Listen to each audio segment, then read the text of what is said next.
What's up, everyone? Welcome back to Aspire Academy. So, this is gonna be the last lecture of our Chapter 1 Business, Trade and Commerce. So, I hope आपने previous सारे lectures देखे होंगे. अगर आपने अभी तक नहीं देखे हैं, आप डायरेक्ट इस lecture को देख रहे हो, so प्लीज़ पहले उन सारे lectures को आप complete कीजिए, उसके बाद ये वाला देखिएगा. डिस्क्रिप्शन में प्लेलिस्ट का लिंक है, आप वहाँ जाइए, क्लिक कीजिए और तीनों लेक्चर्स को देखिए, फिर इस लेक्चर पर आइए. सो चलिए शुरू करते हैं आज के इस लेक्चर के साथ. जैसे हमने प्रीवियस लेक्चर्स में कुछ इंपॉर्टेंट टॉपिक्स कवर करे थे, सो आज के लेक्चर में भी कुछ इंपॉर्टेंट टॉपिक्स को हम कवर करेंगे जो एग्जाम पॉइंट ऑफ व्यू से इंपॉर्टेंट हैं, पूछे जाते हैं एग्जाम में. So without any further delay let's get started. But before that, अगर आपको हमारा वीडियो अच्छा लगता है, so please do like, share, comment and subscribe and don't forget to press the bell icon. तो चलिए करते हैं इस आखिरी लेक्चर का आगाज. अभी तक हमने बिजनेस का मीनिंग देखा, इंडस्ट्री के बारे में पढ़ा, कॉमर्स के बारे में पढ़ा, wholesale, retail, import, export, tertiary, primary, secondary, ये सारा कुछ हमने पढ़ा. तो अब जानते हैं बिजनेस रिस्क के बारे में कि बिजनेस में जो होने वाले रिस्क होते हैं वो क्या होता है, उसके भी क्या कुछ काइंड्स होते हैं, बिजनेस रिस्क के भी कुछ काइंड्स होते हैं. तो ये सारी चीज़ें अब हम समझेंगे. तो चलिए देखते हैं बिजनेस रिस्क के मीनिंग के साथ. So the term business risk refers to the possibility of inadequate profit or even loss due to uncertainties or unexpected events. सो ये जो बिजनेस रिस्क है ये क्या है? ये एक पॉसिबिलिटी है कि जो हमारा बिजनेस है उसमें प्रॉफिट भी इनएडिकेट हो सकता है या फिर लॉस भी हो सकता है. किसके वजह से? कोई अनएक्सपेक्टेड इवेंट हो गया उसके वजह से, या कोई अनसर्टेनिटी हो गई, कोई ऐसा इवेंट अकर हो गया जिसकी हमने कभी कल्पना भी नहीं की थी, हमने सोचा भी नहीं था जिसके बारे में ऐसा कुछ हो गया जिसकी वजह से हमें लॉस बेयर करना पड़ा. तो ये क्या, ये बिजनेस रिस्क है. एग्जाम्पल देखिए, change in fashion or taste and preferences of customer, the demand for a particular product may decrease, which result in reduction in sales as well as profit. So अगर trend में कोई change आ जाए, fashion में कोई change आ जाए, या लोगों के टेस्ट में कोई चेंज आ जाए, प्रेफरेंस में कोई चेंज आ जाए, तो डिमांड भी चेंज हो जाती है. सो आप खुद ही देखो, 90s के जो लोग थे उनके टेस्ट में, उनके प्रेफरेंस में, उनके फैशन में, और आज के जो लोग हैं 2024 में, उनके टेस्ट, उनका चेंज इन फैशन, ये सारी चीज़ें बहुत डिफ़र करती हैं. सो 90s से लेके आज 2024 में ड्रास्टिक चेंज आया है, जिसके वजह से ये चेंजेस मार्केट को भी अफेक्ट करते हैं. तो इसके वजह से बिजनेस में रिस्क पैदा होने की पॉसिबिलिटी होती है चेंज होने की वजह से. से फॉर एग्जांपल, आपका एक कपड़ों का शोरूम है. आपके कपड़े के शोरूम में आज के ट्रेंड और आज के फैशन के अकॉर्डिंग कपड़े अवेलेबल हैं, लेकिन कल को नया फैशन आ गया, लोग उसकी डिमांड कर रहे हैं, लेकिन आपके पास तो उस डिमांड के अकॉर्डिंग कपड़े अवेलेबल हैं ही नहीं. सो इसकी वजह से आपको इनएडिकेट प्रॉफिट हो सकता है, आपको बिजनेस में लॉस भी हो सकता है. सो ये एक अनसर्टेन इवेंट था जो अकर हो गया, जिसके वजह से आपको लॉस भी हुआ, इनएडिकेट प्रॉफिट भी हुआ. तो यही है बिजनेस रिस्क. आई होप ये अब क्लियर होगा कि बिजनेस रिस्क क्या होता है. नाउ बिजनेस रिस्क को भी दो टाइप्स में क्लासिफाई करा गया है. One is speculative risk and other one is pure risk. तो चलिए जानते हैं दोनों को one by one. Speculative risk क्या होता है और प्योर रिस्क क्या होता है. स्पेक्यूलेटिव रिस्क क्या होता है? स्पेक्यूलेटिव रिस्क वो रिस्क होता है जिसमें आपके 50-50 चांसेस होते हैं कि आपको गेन भी हो सकता है, यानी प्रॉफिट भी हो सकता है, या लॉस भी हो सकता है. अगर मार्केट कंडीशन फेवरेबल है तो आपको गेन हो जाएगा, अगर अनफेवरेबल है तो आपको लॉस होने की पॉसिबिलिटी है. ये डिपेंड करता है, ये अराइज होता है चेंजिंग कंडीशन के अकॉर्डिंग. मार्केट की कंडीशन किस तरीके से चेंज हो रही है. अभी मैंने आपको एक फैशन का एग्जांपल दिया था कि आपका शोरूम है. सो अगर आपके शोरूम में नए ट्रेंड के अकॉर्डिंग, नए फैशन के अकॉर्डिंग कपड़े आपने पहले से अवेलेबल करा रखे हैं, क्योंकि आपको पता था कि फ्यूचर में ऐसा फैशन आ सकता है, सो ये आपके लिए फेवरेबल कंडीशन है. वो फैशन आने के बाद, वो फैशन अगर आ गया, सो आपको गेन हो जाएगा. लेकिन आपको नहीं पता था कि कुछ ऐसा फैशन आ सकता है, आपके शोरूम में कपड़े अवेलेबल नहीं है उस फैशन के अकॉर्डिंग, सो ये एक अनफेवरेबल कंडीशन हो गई आपके लिए. सो जहाँ अवेलेबल होगा कस्टमर तो वहाँ जाएंगे, सो आपको इसमें लॉस होने की पॉसिबिलिटी है. सो यही है स्पेकुलेटिव रिस्क, जहाँ पे 50-50 चांसेस होते हैं कि लॉस भी हो सकता है, गेन भी हो सकता है. Now pure risk. So pure risk क्या होता है? जिसमें पॉसिबिलिटी होती है कि या तो लॉस होगा फॉर श्योर, या फिर लॉस नहीं होगा। प्रॉफिट के कोई चांसेस नहीं होते हैं, या तो लॉस होगा या लॉस नहीं होगा। से फॉर एग्जांपल आपकी कोई मैन्युफैक्चरिंग यूनिट है या आपका कोई प्रोडक्शन हाउस है जहाँ पे आप कुछ प्रोड्यूस करते हो, सो वहाँ पर आग लगने के चांसेस हैं। सो अगर आग लगी सो आपका 100% लॉस है, लॉस होगा। लेकिन अगर आग नहीं लगी तो लॉस नहीं होगा।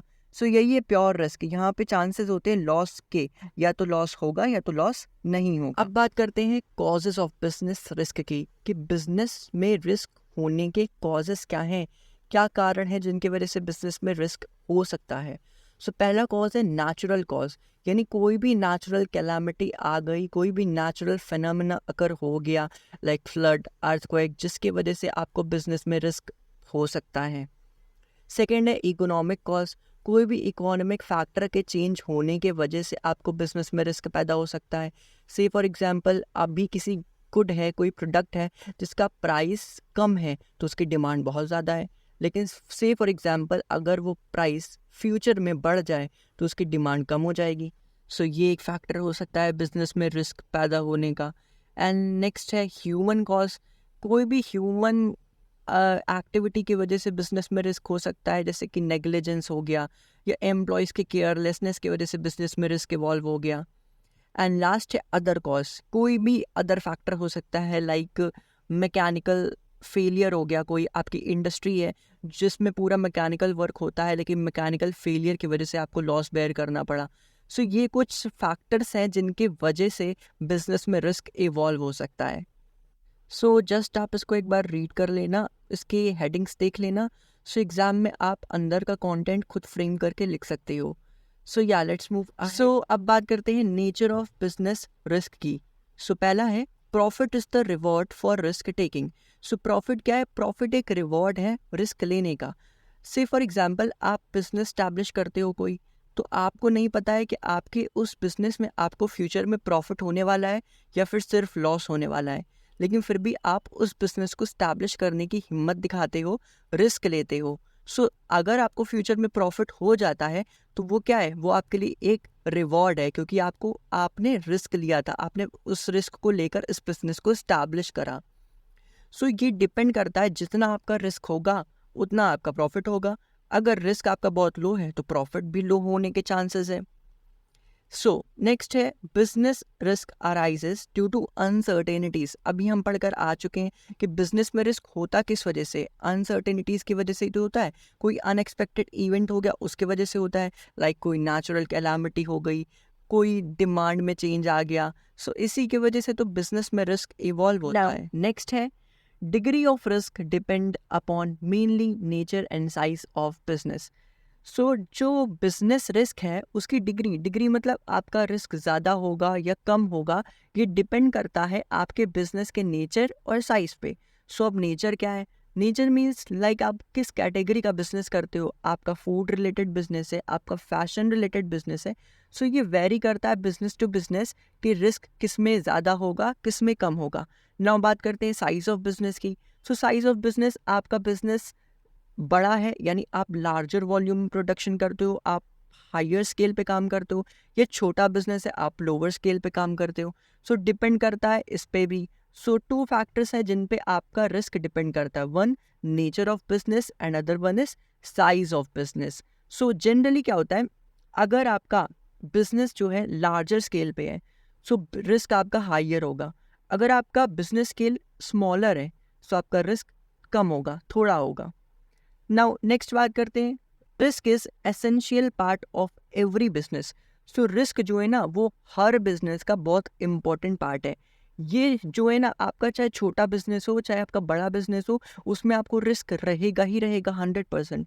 आप इसको मिनिमाइज कर सकते हो, आप एफर्ट्स लेके आप चीज़ों को इम्प्रूव करके इसको कम कर सकते हो, बट आप इसको एलिमिनेट नहीं कर सकते हो, आप पूरी तरीके से इसको ख़त्म नहीं कर सकते हो। और ये जो है ना हर बिजनेस का रिस्क ना डिपेंड करता है उसके साइज पे। छोटा बिजनेस है कम रिस्क, बड़ा बिजनेस है ज़्यादा रिस्क। सो अब बात करते हैं इकोनॉमिक एक्टिविटी के टाइप्स के बारे में। सो इकोनॉमिक एक्टिविटी का बेसिक मीनिंग क्या होता है वो हमने फर्स्ट लेक्चर में देखा था। अब जानते हैं उसके टाइप्स क्या होते हैं। सो इकोनॉमिक एक्टिविटी के 3 टाइप्स होते हैं, बिजनेस, प्रोफेशन, एम्प्लॉयमेंट। सो बिजनेस आप सबको पता है, पूरा चैप्टर ही उसके बारे में था। बिजनेस का मीनिंग क्या था वो हमने पहली डेफिनेशन ही देखी थी चैप्टर के बिगिनिंग में। सो या जब भी कोई पर्सन कोई कंपनी स्टार्ट करता है या रन करता है, पैसे कमाने के लिए वो चीज़ वो करता है, उसमें कोई वो अपनी प्रोडक्ट्स को प्रोड्यूस करके सेल कर रहा है, कोई सर्विसेज को रेंडर कर रहा है, तो ये क्या, ये बिजनेस है। इसके लिए कोई नॉलेज नहीं चाहिए, कोई डिग्री नहीं चाहिए, कोई एक्सपर्टीज़ नहीं चाहिए। इसके लिए बस चाहिए क्या, एक फाइनेंस और एक अच्छा दिमाग। ना बात करते हैं प्रोफेशन की। सो प्रोफेशन को करने के लिए चाहिए होती है एक डिग्री, एक नॉलेज, एक एक्सपर्टीज चाहिए होती है।